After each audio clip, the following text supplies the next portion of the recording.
Ready na po ba tayo? Say amen. Ang isa sa mga okasyon na tila ba nalilimutan o nawawala ng pagpapahalaga ng mga Pilipino tuwing ika-June 12. Ano yun? Anong okasyon? Araw ng Kalayaan. Kasi nagkaroon ng social experiment, tinanong ang mga tinatawag ng mga iilang Pilipino patungkol sa mga bayani. Hindi nakilala. Totoo.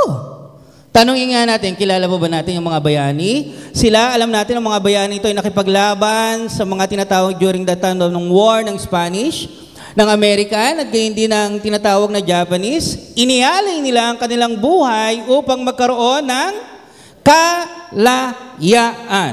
Sige. Ang tinatawag na mananalo ay merong premyo mamaya. Ayan, tinan mo, alam na alam. Pag-premyo talaga. Tingnan nga natin. Sino ang nakakilala dito? O, tinan mo, sabi, Apolinario, Rizal. Sige, taas ang kamay. Sino? Ano, Gregorio? Tama, Gregorio del Pilar. Si Gregorio, ang nickname niya ay Goyo. Alam natin sa Tirad Pass, alam nyo ba, 5 hours na nakipaglaban si Gregorio del Pilar at kinommemorate siya ng mga American for 5 hours. Walang masyadong armamento. Sila ay kakaunti, nahirapan ang mga Amerikano sa paglusob kay Gregorio del Pilar sa Tirad Pass. Pangalawa, sino nakakaalam ito? O sige. Sino? Oh, ngayon hindi mo kasabi. Sino? Siya ay matapang na general. General Antonio Luna. Si General Antonio Luna, ang isa sa pinakamatapang na general. Alam nyo ba, siya ang unang nag-conduct ng PMA, Philippine Military Academy. At alam nyo ba, si General Luna ay isang pharmacist. Pangalawa, sino kaya magandang dilag na ito? Escoda, mali. Sino? Si? Tingnan nyo, hindi nyo isa sa pinakamatapang na babae. Hanggang ngayon, sino? Gabriela Silang. Ang kanyang asawa ay si Diego Silang. Sila ay pride ng Ilocos. Tingnan nyo, hindi nyo kilala, di ba? Napakaganda ni Gabriela Silang. Ako nga nakita. Ay, hindi. Siya ay tinatawag na si Gabriela Silang. At pang-apat, sino? Tingnan nga natin. Si Andres Bonifacio Tubong Tondo, siya ay ama ng Katipunan. Sino ito? Isa pa? Apolinario Monini, ang dakilang lumpo, ang utak ng revolusyon. At panghuli, sino ito? Sino makakahula? Sabi ni Ate Carla, kamukha pala ni Kuya Nep, si Jose Rizal. Yan ay rare photo ni Jose Rizal. Yan ang tunay na mukha ni Jose Rizal. Ngayon wala. Bakit sabi niyo, Kuya Nep, Pepe. At palakpakan nga natin ang ating Panginoon. Doon sa mga nakahula, ito ang premyo, isang malakas na palakpak. Sila ang mga bayaning nagsakripisyo para makatamasa ng, pakiklik, kalayaan. At gusto natin ang kalayaan. Say amen. Amen. Dahil noon ay talagang ubod ng kahirapan. When you have freedom, there is a progress. When you have a freedom, mayroong kagalakan, puno ng kalungkutan during the time ng war. Di ba? Pero dahil sa kalayaan, may kagalakan. Kaya tayo'y nagagalak, may kasiyahan. Hindi lang yun. When there is a freedom, there is an orderliness. Umaayos ang buhay at yun ang kapayapaang isinakripisyo ng ating mga bayani.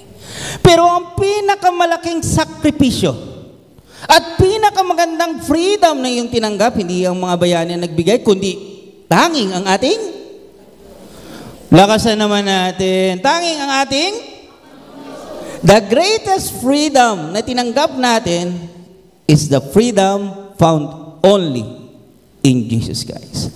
Tanungin natin ang ating katabi, malaya ka na ba? Sabi niya, kasi ano ko lang sa aking kakalaya ko lang sa boyfriend ko. Hindi naman. Ibig sabihin, kalayaan sa pamumuhay. Malaya na ba tayo? Dahil alam natin, nag-aalipin sa atin, hindi yung tinatawag ng mga Amerikano, Spaniards, not Japanese, not Chinese. But alam natin si Satan. Satan wants to steal our freedom. Wants to steal our joy. Wants to steal. Ano pang iniagaw niya? Iniagaw niya sa atin ang kapahingahan, kapayapaan. At gumagamit si Satan ng maraming tactics na para ang isang tao, ang isang Kristiyano ay mag-alipin o to take control. Kasi ang ating pag-aaralan, God wants us to free. Acronym po natin, F-R-E-E ulit. 4 ng mga bagay na ginagawa ni Satan at nais ng Diyos sa tayo palayain. Pagkat sinabi ng Panginoon, if Jesus in us, we are truly free indeed. Tayo ay may kalayaan. Say amen. Ang lahat ng kumikilala sa Panginoon, say amen.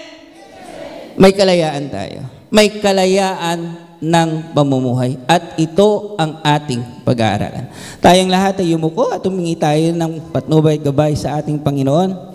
Panginoon, alam po namin ang presensya mo ay narito, Panginoon. Nagpapasalamat kami ng lubos sa dakilang biyaya, Panginoon, na aming tinanggap araw-araw, Panginoon. Hindi ka napapagod sa amin. Minamahal mo kami, kinahabagan, pinagpapala mo kami, iniaabot ang aming mga pangangailangan, pinapagaling sa bawat karamdaman, binabantayan ng aming mga anak, binibigyan ng kalakasan. Kaya naman ang aming pagpupuri, ang aming pagsamba ay tanging sa Diyos na buhay lamang, tanging sa ilamang Panginoon Yesus. Okupahin mo ang lugar na ito, Panginoon. Ang bawat puso na makikinig, buksan mo ang aming isipan, gayon din ang aming puso.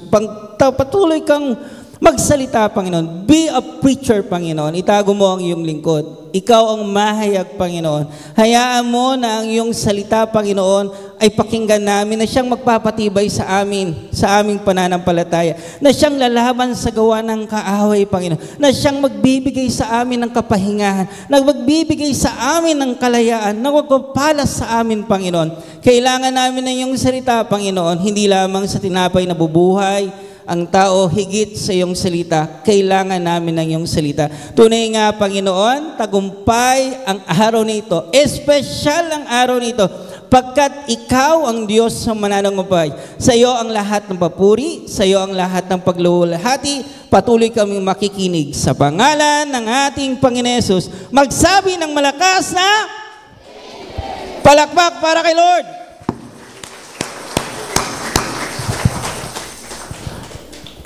Ang isa sa mga taktika ng gawa ng kaaway is to bandage us of fear. Magkaroon tayo ng pagkakaalipin sa takot. Tanungin natin yung ating katabi, ano ang iyong kinakatakutan? Yung mag-asawa, wag na magharap. Tiyak sasabihin ng asawa, ikaw. Yung boyfriend, tiyak, ikaw, di ba? Ano ang kinakatakutan natin? Sige nga, lahat ng mga tinatawag na tao ay may kinakatakutan.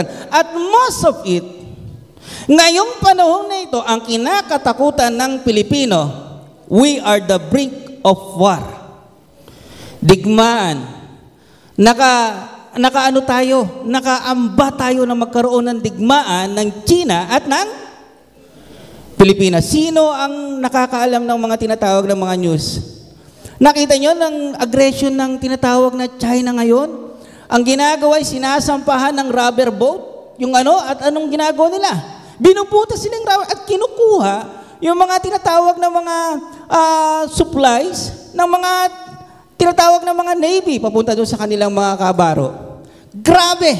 At isang araw, nakita yung daong ng submarino ng China. Yung submarine na yun ay nagko-contain ng nuclear na kayang palubugin ang Luzon sa 10 segundo lamang.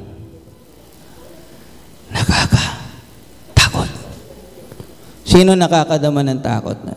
Aminin natin. Ako'y tumataas din, nakakadama rin ako ng takot.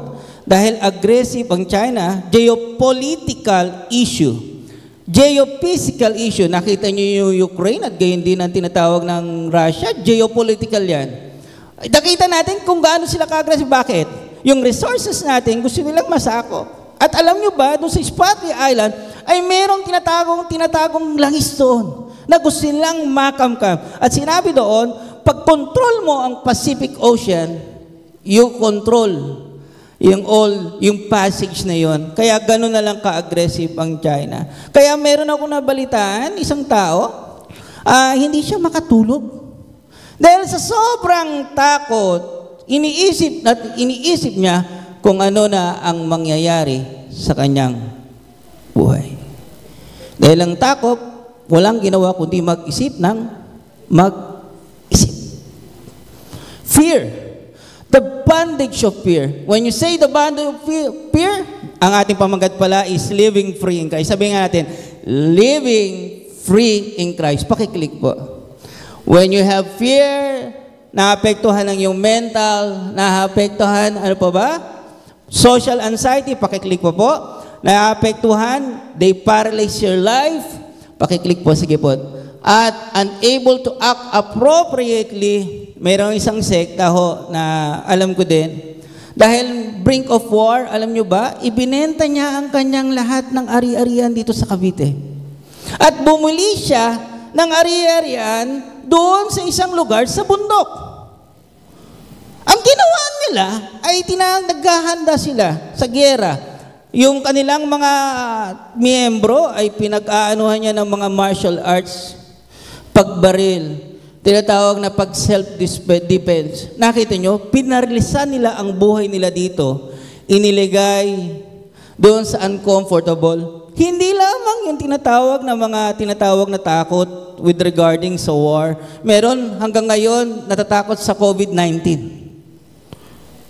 Sino yung takot sa COVID-19? 2024 na, 19, 20, 21, 22, 24. Meron akong kakilala, inaano ko sa tricycle, ang kapatid niya hindi na lumalabas sa bahay, bibihira. Bakit? Alam niya na pwede pa rin siyang mahawa ng sakit. May sakit pa. Mahirap nang lumabas. Tingnan niyo yung takot, nagkukumparmento sa buhay ng tao. Meron pa yung takot sa biguan. Ang kanyang bahay, ang kanyang kondo, bumili na lang ng row house ngayon. Bakit? Pag kondo, pag ikaw lumindol, tiyak. Maano ka mula sa taas. Row house na lang ang binili. For comfortable, being uncomfortable. Fear control the lives of the people. Maraming takot. Ano ang kinakatakutan natin? Merong mga magulang takot, hindi alam kung makapagpapatapos ba ng pag-aaral ang anak sa kolehiyo. Say amen. May mga takot na tinatawag na kapag halimbawa nakakadama ng sakit, ano po ba, gagaling pa ba ako? May mga takot na iilan. May mga takot, noong nakaraan, naka-encounter ako, natatakot sa mga bagay na espiritu, masamang espiritu. Ano ang kinakatakutan natin? Tanungin natin ang ating sarili. And most of it, ginagamit ni Satan yan para tayo kontrolin. Pero tinanggap natin si Jesus. Say amen. Malakas nga po, say amen. At nung tinanggap natin ang ating Panginoong Jesus, yung espiritu niya ay nasa atin. Sinabi doon that the Spirit of God lives in me. Say amen, malakas. Hindi na dapat tayo mamuhay ng takot. Basahin natin ang Roma 8. Pakiclick po. That we should not live in fear, but we should live in faith. Romans 8. Buksan nun natin ang sandata ng ating Panginoong Yesus. 15. Sapagkat hindi espiritu ng pagkaalipin ang iyong tinanggap upang kayo'y mamuhay ng takot. Wow! Ang espiritu na nating tinanggap ay hindi tayo para mamuhay ng takot, sa halip Ang iyong tinanggap ay espiritu ng pagkupkop upang kayo'y gawing mga anak ng Diyos. Kayo'y nga'y tinatawag sa Kanya ng Ama, Ama ko. Ang espiritu ang nagpapatotoo, kasama natin ang espiritu na tayo'y mga anak ng Diyos. Hindi na dapat mamuhay sa takot ang mga Kristiyano. Say amen. Parang umina. Say amen ng malakas. Takot ay normal. Pero yung mamuhay ng takot, walang puwang yan sa mga Kristiyano. Dahil ang unang bagay, tayo ay sinabi, pangalawang beses na idiniin, tayo'y anak ng Diyos. Kung tayo'y anak ng Diyos, sino ang ating Ama? Ama natin nasa langit. Nung pinag-uusapan namin yan, yung China, pati yung amo ko pinag-uusapan namin. Alam mo, sabi, napakaganda na sinabi ng tatay na kakilala ko. Hindi ako natatakot para sa aking sarili. Ang natatakot ako ay para sa aking mga anak. Gaano ka-concern yung tatay para sa kanyang anak? Ang tanong, si Lord ba'y concerned sa iyo? Lakas na naman nanan. Si Lord ba'y concerned sa iyo? Ang magulang, ipagtatanggong ang anak sa buong makakaya. Ang magulang, gagawin tutulungan ng anak sa buong makakaya. Say amen. Sabi ng aking asawa, ba't mo ba iatid mo ba yung anak mo? Kanina kasi, inatid ko pa ang anak ko doon sa kanto ng Umboy. Dapat sa kanto lang namin ng Villa Francisca. Kasi, bakit ko iniatid siya? Anak ko siya eh. Kasi gusto ko siyang tulungan. At yun ang sinasabi ng Panginoon, gusto ko niyang tulungan sa iyong sitwasyon na ako ay concerned sa sitwasyon at walang bagay na mahirap sa akin. Say amen. Then you should not live in fear, but live in faith. May pananampalataya. May pananalig. Dahil sa pananampalataya, napakaganda. Sino nakikinig na sa online? Say amen. Sino nakikinig sa online? Sinabi ni Mami Rachie, walang puwang ang kaaway kung punong-puno tayo ng Espiritu ng Diyos. Parang mahina. Say amen. For where the Spirit of the Lord, there is freedom. Pakiclick po. Kung nasaan ang Espiritu ng Diyos, naroon ang kalayaan. Pinapalaya tayo sa ating pag-aalala. Pinapalaya tayo sa ating mga takot. Ang bagkus, ang ipinaalala sa atin, ang kanyang salita, na hindi ka nag-iisa, na tutulungan kita, na walang bagay na mahirap sa iyo. Habang hinahawakan mo ang salita ng Diyos, lumalaya ka sa takot. Say amen. Pero ang tanong, kamusta na ang ating espiritu? Kasi sinabi doon, kapag puno tayo ng espiritu, pag pinupuno natin ng presensya ng Diyos, kung bakit pala nakakaranas tayo ng takot, hindi natin pinupuno ang presensya ng Diyos sa ating buhay. At ano ang makapagpupuno ng presensya ng Diyos? Panalangin. Say amen. Sino dito kapag nanalangin, napapalaya? May isa akong tinatawag na kapatid sa pananampalataya, nagkaroon ng problema sa pamilya. At mahirap ang sitwasyon niya. Sabi ko, walang makakatulong sa iyo, kundi tanging Panginoon lang. Manalangin ka. Pagkat sa panalangin, may magagawa. Sabi natin sa panalangin, may magagawa. Sa pag-aalala at takot, walang nagagawa. Mahirap ang sa kanyang sitwasyon. Pero alam nyo ba, dahil sa panalangin, kahapon kinausap ko, alam nyo ba, sinagot ng Panginoon, nagkakaroon ng pagbabago at sa biyaya ng Panginoon, umaayos ang sitwasyon ng pamilya nila. Palakpakan natin ang ating Panginoon.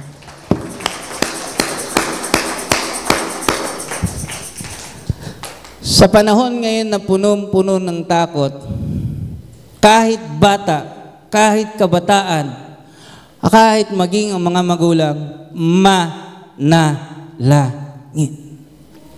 Punuin natin ng salita ng Diyos ang ating buhay. Makinig tayo ng salita ng Diyos. Habang tayo nakikinig, di ba napapalaya tayo? Yung mga sugot ang puso, umiilog. Yung mga nanghihina, nagbibigay ng kalakasan. Yung mga tinatawag na halimbawang problemado, gumagaan ang loob. Kaya, kung sinasabi nating makakabuti ang pakikinig at pananalangin, gawin natin sa panahon ngayong ito. Say amen! Itong sinasabi sa atin, punuin natin ng presensya ng Diyos ang ating buhay.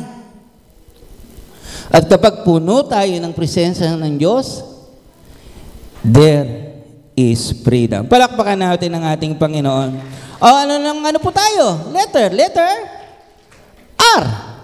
Ang isa sa mga tinatawag na nagpapahirap sa buhay ng tao at maging Kristiyano, it is religious antics, beliefs, and traditions. Tingnan nyo yung itsura ng tao ngayon, no? Ilan ang buhat niya? Habang siya ay tinatawag na naglalakad sa pamumuhay nito, bigat na bigat siya. Anong sinabi ni Pablo sa Galatia 5? Sige, tayong lahat, buksan natin ang salita ng Panginoon. Sa Galatia 5 verse 1, sinabi doon, Galatia 5 verse 1, tama nga, mali ako dito. Sa Galatia 5 verse 1, anong sinabi doon? Nandun na ba tayo? Say amen? Malaya tayo dahil pinalaya tayo ni Kristo. Say amen. Kaya magpakatatag kayo at huwag nang paalipin pang muli. Kinakausap niya ang mga taga-Galatia. Galatia are non-Jews. Bakit? Ano sinabi? Akong si Pablo ang nagsasabi sa inyo, kapag nagpatuloy kayo, binabaliwala niyo si Kristo.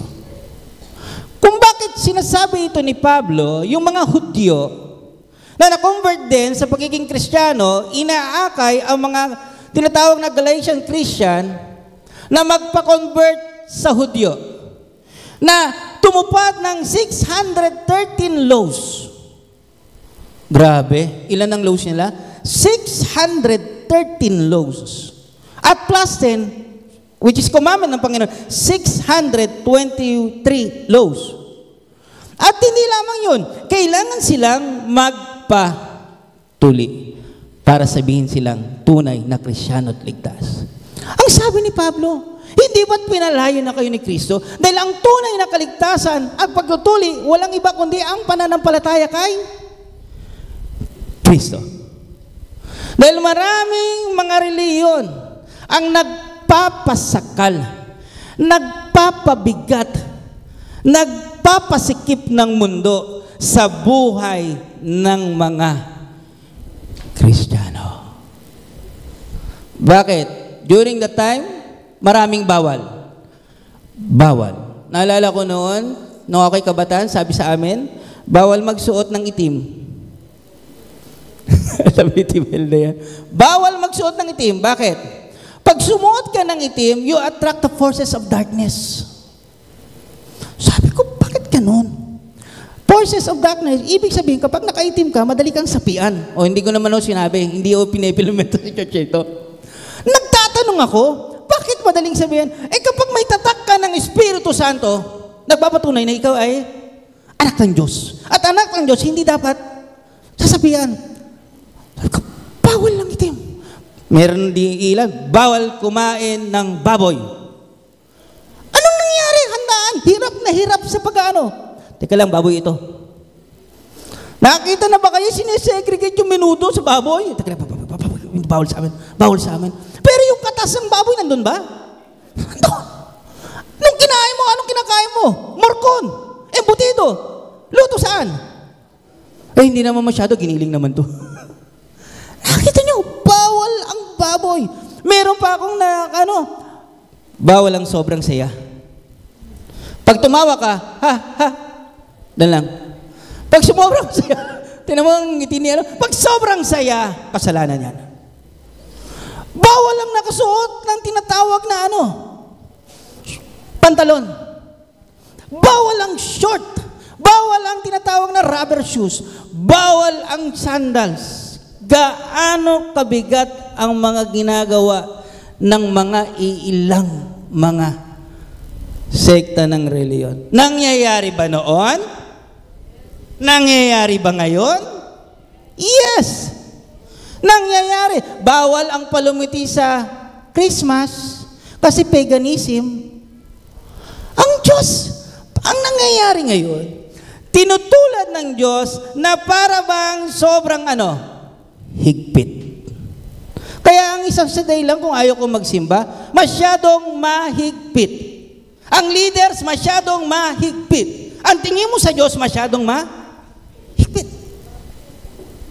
Sabi ko, ang mahirap pala dyan, masyadong mahigpit.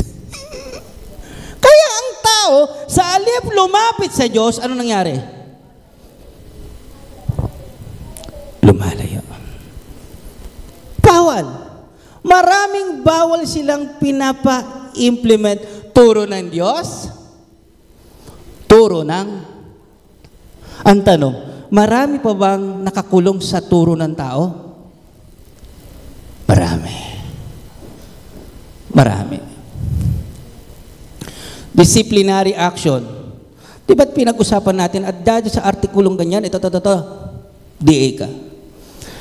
Mahigpit pa sa kumpanya. Sa kumpanya, kapag halimbawang nakatatlong bibigyan ka ng written reprimand. Ilan? 1, 2, 3. To serve suspension. Tama ba ako? Pagkaroon ka ng 3, ito, suspended ka na. Pero minsan, 1 pa lang, suspended na. 2 pa lang, suspended na. At may pagkakataon ang church, tinitiwalag ang miyembro.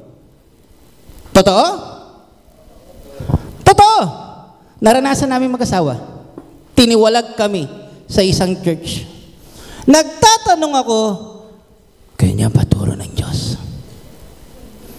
Iyan ba ang Diyos? Dahil si Jesus, naparito, humatol ba? Hindi. Naparito ang Diyos, hindi para hatulan. Kaya yung Matthew 11:28, sino nakabasa ng Matthew 11? Usually, ginagamit natin yan sa problema. Pero yung Matthew 11:28, ang context niyan ay nahihirapang tingnan ng Panginoong Yesus ang mga nahihirapang mga Kristiyano dahil sa religious antics. Ano sinabi? Matthew 11:28. Alam na natin, lumapit kayong lahat ng 11:28. Ang sabi ng Panginoon, lumapit kayong lahat ng nahihirapan at lubhang nabibigatan sa inyong pasanin. At bibigyan ko kayo ng kapahingahan. Pasanin nyo ang aking pamatok at sinabi ng Panginoon, matuto kayo sa akin sapagkat ako'y maamo, bababang loob. Makakatagpo kayo sa akin ng kapahingahan. Dalhin nyo ang aking pamatok at magaang papasining ibibigay ko sa inyo. Ang ginagawa ng ibang relihiyon,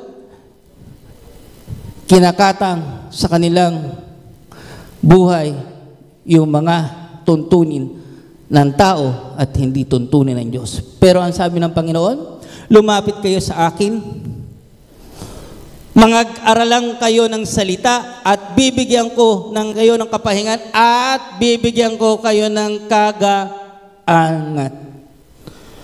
Magaan ang pamatok ng Panginoon. Anong nais ng Panginoon? That we shall empower ourselves to the Word of God. Those who walk in freedom, they sought out their precepts of the Lord. Nagsasalitik ng salita ng Diyos. Gusto nating mapalaya? Then, magbasa tayo ng Biblia. Say Amen. Amen. Dahil madali tayong maniwala kung hindi tayo nagbabasa ng Biblia. Ito naman sa atin ng inudyo. Dahil hindi nais ang Panginoon ng reliyon.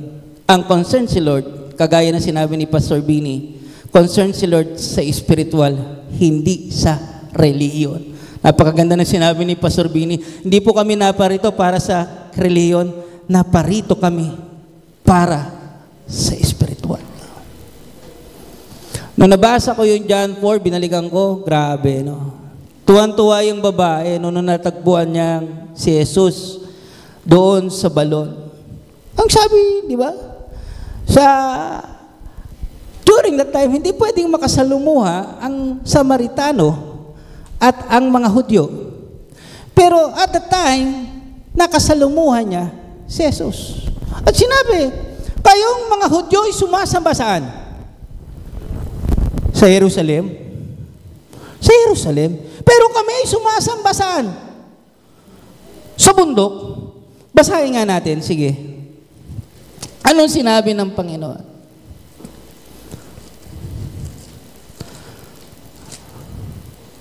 Sa John 4. Nandun ba tayo sa John 4? Sinabi ni Jesus, maniwala ka sa akin, darating yung panahon, sasambahin nyo na ang Ama ng hindi na sa bundok na ito sa Jerusalem. Hindi nyo kilala ang yung sinasamba, ngunit kilala namin ang aming sinasamba. Sapagkat ang kaligtasan ay nagmula sa Hudyo, subalit dumating na ang panahon, yun nga, ang mga tunay na sumasamba sa Ama ay sasamba sa Espiritu. Hindi pa natatapos doon.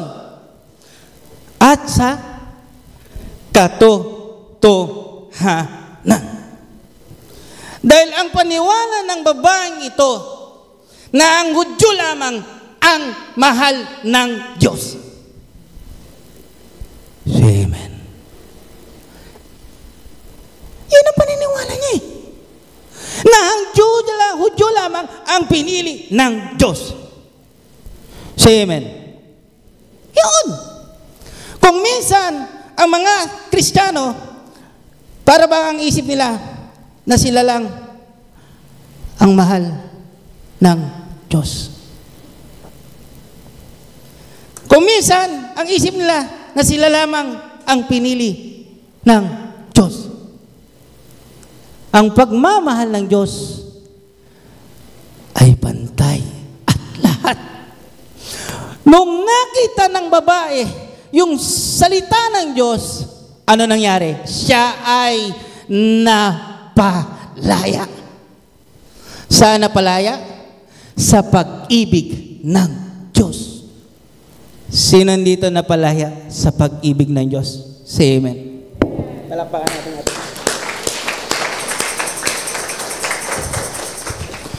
Kung minsan hindi maintindihan, madaling maintindihan ng mga nakikinig yung pagbibigkas natin ng salita ng Diyos. Saan sila tumitingin? Sa pamumuhay. Si Jesus ay nagsalita at ipinamuhay niya ang kanyang salita. Say amen. Inalis niya yung barrier. Because ang sentro ng reliyon, walang iba si Kristo. Ang sentro ng reliyon ay pagmamahal, pag-ibig ng Diyos. Ang sentro ng utos ng Diyos ay pag-ibig ng Diyos. Kaya ang mga Kristiyano, kondena ba tayo? Rather to condemn, we must restore the soul of others. Say amen. Sabi ko, dati ang pagkakauna ko, ang higpit ni Lord, KJ si Lord. Pero habang nakikita ko yung mga nakakasalumuha kong Kristiyano, nakikita ko sa kanila si Kristo. May mga tinatawag ako na kahit man sa mga tinatawag, kaya ako nag-board games. Dahil yung aking tinatawag na nasumpungan doon, na may kasiyahan pala. Ginamit nila yung board games na yan para yung mga kabataan yung makakilala sa Panginoon. Alpha Diadem. Alpha? Sino na mga high school? High school? Yung Alpha doon? Sina Sister Julie? Nakita ko yung kung paano sila tanggap ng mga... Wala silang pinipili. Muslim, ikaw man ay tinatawag na iglesia ni Kristo, walang pinipili. Sinishare nila ng gospel. Meron akong tinatawag na kakilala, grabe yung ngiti habang naglilingkod sa Panginoon. Kahit sobrang naming kukulit. Meron akong nakilala, yung pagtsatsagat sipag niya sa pag-iebanghelyo, sa pagbibisita. Meron akong nakilala rin sa biyaya ng Panginoon. Grabe yung pagtulong niya. Kahit Ano man yung grabe yung pagbibigay. At meron din akong nakilala, sa halip na mangondena, grabe yung pagre-restore niya. And I can see Jesus in their lives. Ano ang nagpapalaya? Pag-ibig. Kung ang iglesyang ito, nararamdaman na ba natin ang kapahingahan sa iglesyang ito? Say amen. Nararamdaman ba natin ang tinatawag na kapayapaan sa iglesyang ito? Say amen. Ang iglesia nito ay family-oriented. Nararamdaman natin ang pag-ibig sa isa't isa. Say amen. Naroon ang kalayaan na bigay ng Diyos. Palakpakan naman natin ang ating Panginoon.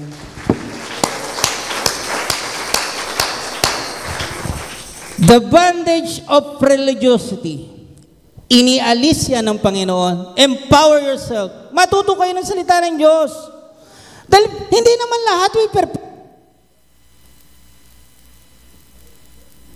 Malakas naman ang boses ko. Hindi naman lahat ay perfecto. Anong gagawin ang sinabi ng salita ng Diyos? Kunin ang tama, iwaksi ang mali. Di ba? Hindi naman lahat. May mga ini-impose tayong mga rules. Kung ito naman ay makapagtitibay ng pananampalataya, makakahubog ng karakter, then go on.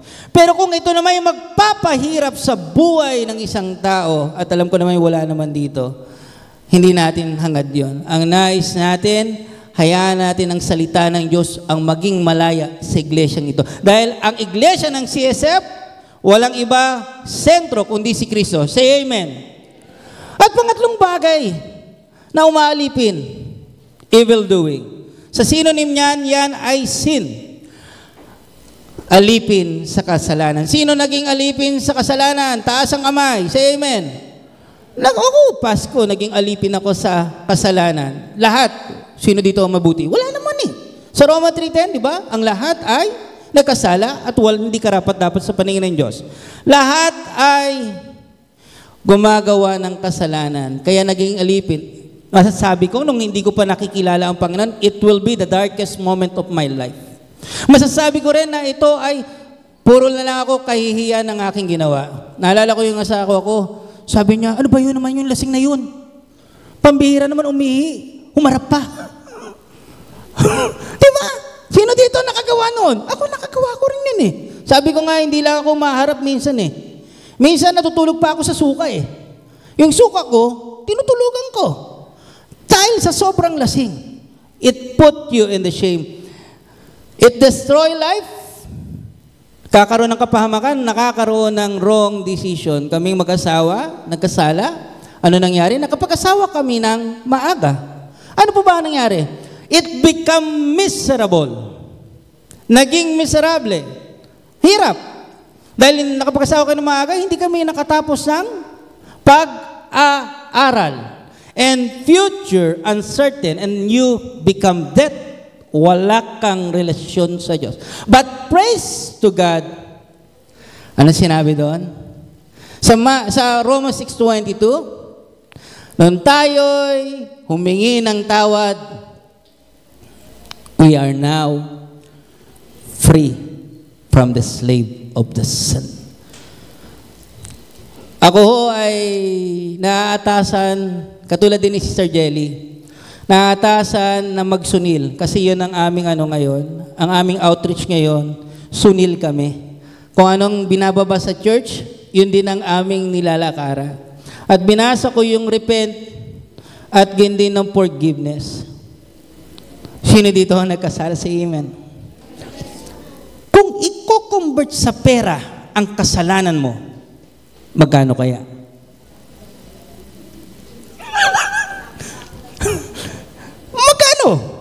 Trillion. Magkano? Sino dito trillion?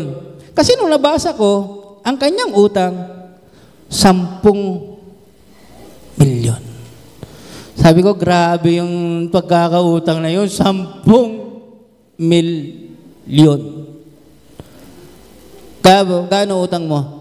30 trilyon. Kaya mo bayaran? Hindi mo kayang bayaran, pero binayaran ng Diyos. Say amen. Yung 30 trilyon, pinawalang sala ka sa iyong utang. Napakasarap, sabi ko. Sa halip na may utang ka, pinawalang sala ka sa utang. Anong ginawa doon sa alipin? Kinaawaan ka, kinahabagan ka, at pinalaya ka sa iyong kasalanan. Sabi niyo, ako yun. Ako yun. Palakpakan naman natin ang ating Panginoon sa Amen.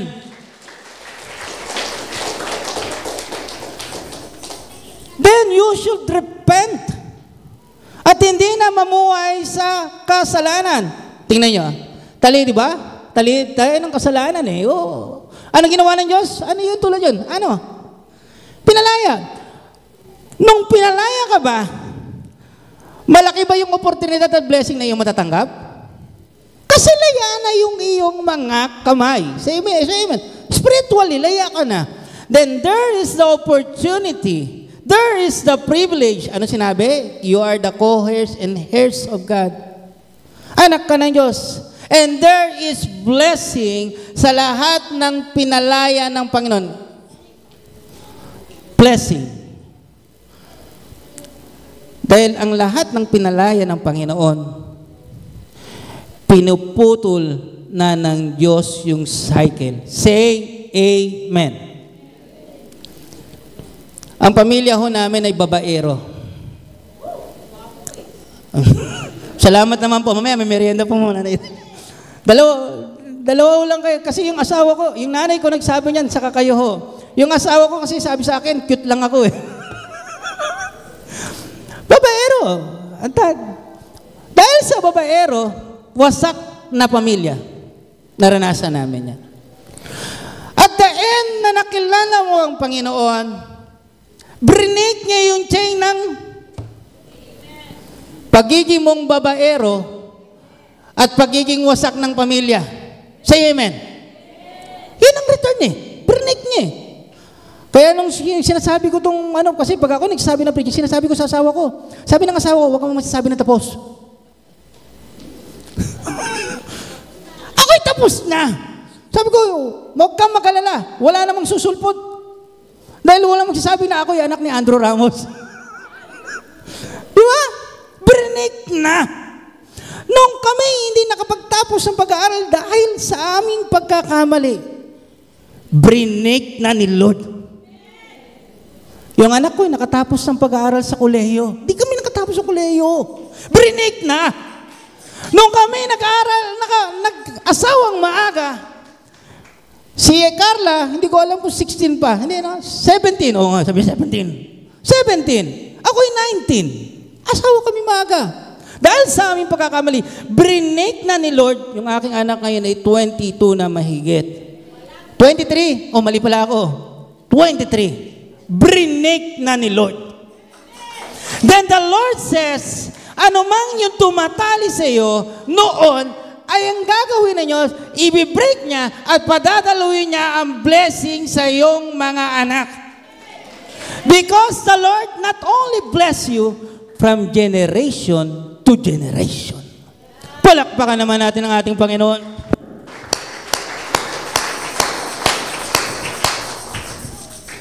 Pero may paalala. Sa pangalawang Pedro 2, verse 19 to 22. Ang tanong, ang kaaway ba ay titigil? Hindi titigil ang kaaway. Dahil ang kaaway, magro-roar pa rin yan. Sa pangalawang Pedro 2, verse 19. Sige po, kunin po ang Biblia. Basahin ang Biblia. Pangalawang Pedro 2, verse 19 to 22. Sabi doon, ipinangako nila ang kalayaan, subalit mismo sila ay alipin ng kasamaan. Mga nakakilala sa Panginoon, sinabi na silang laya, pero alipin pa rin sila ng kasamaan. Sapagkat ang tao ay alipin ng anumang dumadaig sa kanya, sapagkat kung nakatakas sa kasamaan ng sanlibutan ng mga taong kumikilala kay Jesucristo na Panginoon at tagapagligtas, ngunit muli silang maakit sa dating masamang gawain at tuluyang mahulog dito, ang magiging kalagayan nila ay mas masahol pa sa dati. Kaya kapag kalimbawang pinalaya ka na ng Panginoon, ang tunay na laya sa Diyos, hindi na alipin ng kasamaan o kasalanan, kundi lumalakad sa kabanalan. Say amen. Yun ang tunay na laya. Hindi na namumuhay sa kasalanan. Dahil lagi kong paalala, mga kabataan, say amen. O wag nang sa ibang kabataan. Sa ibang, maging sa mga, yung, marami ako nasaksihan, nakakilala sa Panginoon, pero bumalik sa pag-iinom. Bumalik sa pag-iinom. Yung mga kabataan namin, masasaklap ang kamatayan. Meron kaming isang kabataan, dahil sa pag-iinom, busog na busog. Talagang paldong-paldo eh. Ang nangyari pagtulog, kinabukasan, hindi na nagising. Namatay sa bangungot. Pangalawa namin, kumpare ko pa, di ba? Bumalik. Lasing. Pauwi na. Bumiyak to dito. Namatay sa aksidente. Yung tumira pa sa amin, halos naging kaibigan ko pa, halos naging kapatid ko pa. Bumalik. Dahil sa kalasingan, nagpakamatay. Nakita nyo? Kapag bumalik ka ulit sa dati mong kalalagayan, mas masahol pa ang mangyayari. Because the Lord not only encourage us, but warn us. Huwag nang bumalik sa kasalanan. Alam na natin kung gaano kahirap. Ang tunay na laya ulit ay namumuhay sa kabanalan. Palakpakan natin ang Panginoon. And the last is the bondage of emptiness. Sinabi doon sa Proverbs 22, verse 7, those who rich rule over the poor, and the borrowers slave to the lender. Nakita niyo, no? Yung mga mahihirap, kinokontrol sila ng mayayaman. Agree ba kayo? Say amen. Amen. Tingnan niyo nangyari. Ang Pilipinas ay third world country. Poorest country. Nakalagay. Oy, salamat. Maraming salamat. Kaya naman ang pagmamahal ko sa asawa ko, malaki talaga.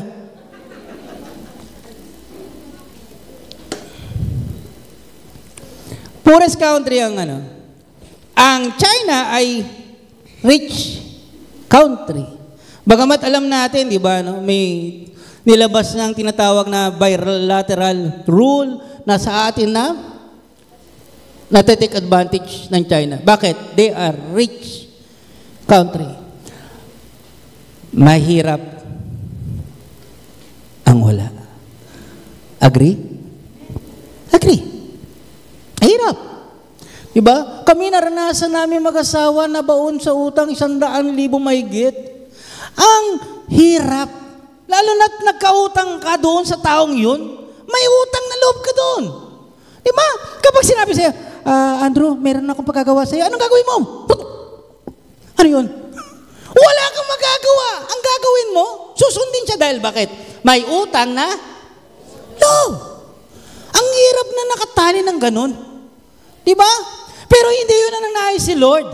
Nais si Lord na palayain ka sa utang. Sino naman niya naman nagsabi?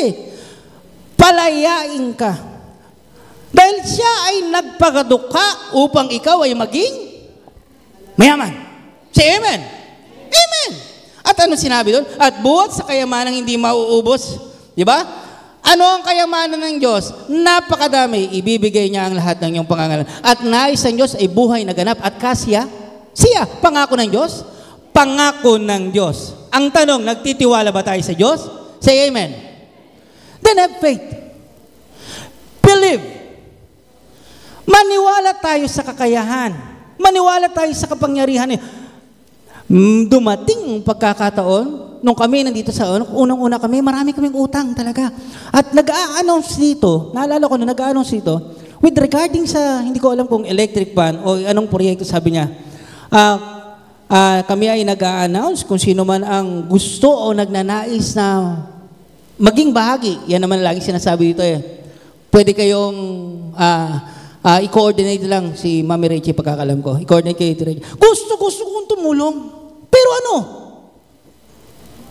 Wala. Yung desire ko Pero yung aking wala.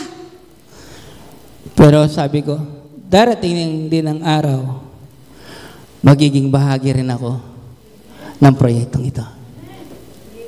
Dinisard ko yan. Alam ni Lord yan.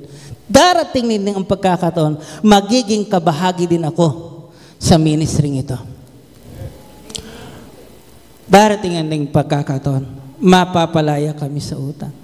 Darating ang pagkakataon, magkakaroon kami ng bahay. Alam niyo, ang pangarap ko lang, nung kami magkaroon ng bahay, magkaroon ng maayos na toilet. Alam ko na yun. Dahil wala kaming maayos na toilet. Doon kami nangungupahan. Sa halip na ang toilet ay palubog, ang toilet ay pabulwak. Sabi, Lord, pagka ako nagkaroon ng bahay, pagkagandahin ko yung toilet ko. Nagkaroon ako ng toilet, tuntua ako sa Panginoon. Nagkaroon ako ng bayat, maganda yung tinatawag na may tinatawag na tiles pa. Ang toilet ko tinatawag debuhos. Pero hindi pumayag si Lord. Binigyan ako ng toilet de flush. Ang tanong, ako po ba bumili nun? Hindi ako bumili nun. Kasi dumating ang pagkakataon, yung aking amo, sabi niya, hindi ko type yung toilet ko. Bago-bago pa yung toilet niya. Hindi ko type yung toilet ko. Palitan ko nga. Pinalitan niya yung toilet yung de flush. At sabi ng isang amo ko, sa akin na lang yun. Sabi ng amo ko, hindi, bibigay ko kay Andrew. Ang tanong, pabor ng Diyos? Pabor ng Diyos. Sinong nananampalataya na kayang palayain ng Diyos sa utang? Say amen. Sinong nananampalataya na kayang ibigay ng Diyos ang iyong pangarap? Say amen. Believe. At ang nananalig at nananampalataya, binibigo ba ng Diyos? Kailanman hindi niya bibiguin. Manampalataya sa Panginoon. Believe that He is the source of all blessings. Say amen. Una, nampalataya ka, faith. Pangalawa, anong gagawin mo? Empower. Magbasa ka ng salita ng Diyos. O, teka lang. Ang ginagawa ko pala, kapag halimbawa nagkakaroon ako ng pera, ubus biyaya, bukas sa katunganga. Ang ginagawa ko pala sa pera ko ay Lazada, ding, Shopee. Ang tinuturo ng Diyos, kasi merong tinuturo sa atin ang Panginoon kung paano natin i-spend ang ating mga pera. Meron ding tinuturo sa atin sa Panginoon. Pagdating sa pagbibigay ng tithe ay urong sulong ka, bakit ka ganyan? Diba? Nag-aalinlangan tayo. Pero sinabi ng Panginoon ang pangako niya, kapag tayo ay nagbigay ng ating ikapu, ibubuhos niya ang pagpapala sa ating mga buhay. Say amen. Gusto mo ng blessing? Say amen. O-B-E-Y. Obey. Gusto mo ng blessing? Say amen. Gusto mo ng blessing? Matutong makinig. Sino gusto ulit ng blessing? Say amen. Alam nyo, ang tinuturo sa amin sa equipping, a blessed life. Ako po ay natututo sa equipping. Marami akong bagay na akala ko ay tama, pero mali pala ang aking ginagawa. At gusto kong sumunod sa Panginoon. Dahil alam ko, ito lang siguro ang kulang sa atin. That we must Di ko lang ho nasulat dyan. Pakilagay na lang. We must entrust everything on Him. Kapag sumunod kay Lord, hanggat maaari, sumunod tayo ng buo. Ang kalahating pagsunod ay pagsuway. Say amen. Ang tripod na pagsunod ay pagsaway. Hanggat maaari, sumunod tayo ng buo. Binabasa ko ulit yung sunil, tuwang-tuwa ako. Kasi kapag sumusunod ka sa Panginoon, sino ang nasusunod? Sarili mo o ang Diyos? You call Him a master. That now you are the slave of God. Tama ba? Say amen. At sinabi doon sa Lordship, 4 na bagay. Sino ang nagsunil? 4 na bagay na binigay ng Panginoon. Una, pupunan niya ang pangangailangan mo. Pangalawa, poprotektahan ka. Pangkatlo, bibigyan ka ng pag-asa. At pang-apat, bibigyan ka ng magandang kinabukasan. Lahat ng sumusunod sa Panginoon ay may magandang kinabukasan. Say, Amen. Amen. Palakpakan natin ang ating Panginoon. Lagi kong sinasabi ito.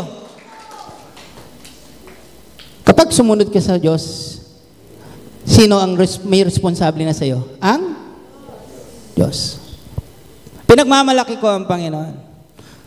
Siya ang itinataas ko. Meron ho kaming Oplan Tuli. Sa Oplan Tuli, kailangan mo ng budget. Mataas na ang mga medical supplies ngayon. At hindi pa man nagaganap yung Oplan Tuli, sabi ng aking amo, merong tayong tinatawag na community works dito, may bayad, baka gusto mo. Sabi ko, praise God. Sige, lagyan mo po yung aking Nag-community works po ako ng 10 araw at sumakto po sa mga gamit ng pagtutuli. Purihin po ang Panginoon. Kasi si Lord naman ang naglagay niyan. Sino ang may responsable? Si Lord. At ang kulang, gamot. Walang gamot. Ang sabi ko sa amo ko, meron ako kaming Oplan Tuli. Sabi niya, sige, magbibigay ako ng 2,000 para sa Oplan. May gamot na. Palakpakan natin ang ating Panginoon. Sino nga ang in charge? Bakit ka pa mag-aalala? Bakit ka pa mag-aalala? Si Lord ang in charge. Yan ang aking pamantayan. Kapag binuksan ang gawain ng Panginoon, sino ang in charge? Si Lord. Siya yung may responsable nun. Ba't mo pag-aalala? At nung kahapon, sabi ng asawa ko, bumili tayo ng tinapay kasi meron po kaming i-commemorate namin yung mga nagtapos at nagkaroon ng karangalan ng mga estudyante dito. At sabi ng asawa ko, sige, mag-tunapay tayo. Yung kasi natikman ko yung tunapay nila. Alam yung tunapay? Tuna na may tinapay. Bumili ako ng tuna. At alam nyo ba, in just 1 hour, tumawag yung amo ko. Sabi ng amo ko, Andrew, pumunta ka dito. Maghatid ka ng tinatawag na pumikap ka ng plywood. Alam nyo yung ginastos sa tuna? Ang binigay ni Lord, mas doble. Hindi lang may tuna, may tinapay pa. Diba? Nagumapaw ang galak ko. Bakit? Nakikita ko yung pagkilos ng Diyos sa buhay ko.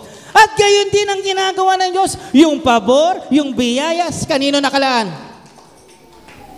Para sa kanyang mga anak. Sino mga anak ng Diyos? Ako yun. Say amen. Ako yun. Tayo yun. Say amen. Then, the bondage of emptiness for those who trust in the Lord. Mapakaganda.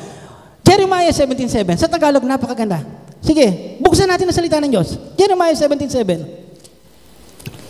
Ano sinabi ng Panginoon sa Jeremiah 17:7? At Jeremiah, tama ba? 17:7? 7:17. Tama ba ako? 17:7. Yeah, sige, 17:7. Sige, basahin natin. Mapalad ang mga taong nagtitiwala kay Yahweh, pagpapalain niya ang umaasa sa Kanya. Yan ang nais ng Panginoon. Ang nais ng Panginoon that we must set us free. Pakiclick po ulit. God wants to break free from fear, from our religious antics, from evil doing, from emptiness. Anong gagawin natin? Faith on Him, repent and return on the Lord, or remain on the Lord, empower to the Word of God, and entrust everything on Him. Mamaya na. Sino ang mga malaya na sa Amen?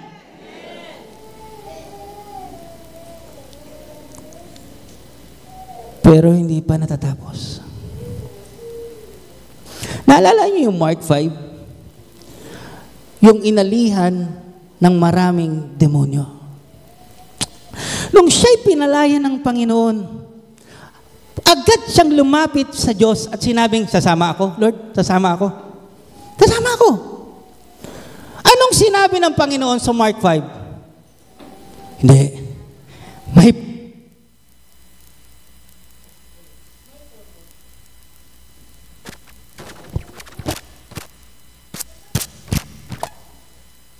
Mark 5. Hello, Mark 5. Sa Mark 5, sige. Mag-aralan tayo ng salita ng Diyos. Sa Mark 5.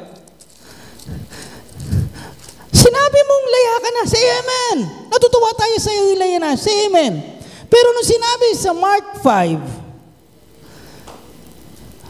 verse 19, ngunit hindi pumayag si Jesus na sumama yung lalaki. Sa halip, sinabi niya sa lalaki, umuwi ka na at sabihin mo sa iyong mga kamag-anak ang lahat ng iyong ginawa sa iyo ng Panginoon at kung paano siya nahabag sa iyo.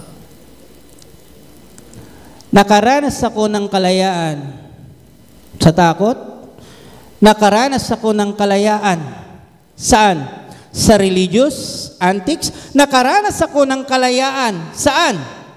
Sa kasalanan, sa evil doing. Nakaranas ako ng kalayaan at pinagpala ko sa iyo. Amen. Pero hindi na tapos. Tingnan mo yung kapitbahay mo. Tingnan mo yung paligid mo. Marami pa rin nakakulong. Marami pa rin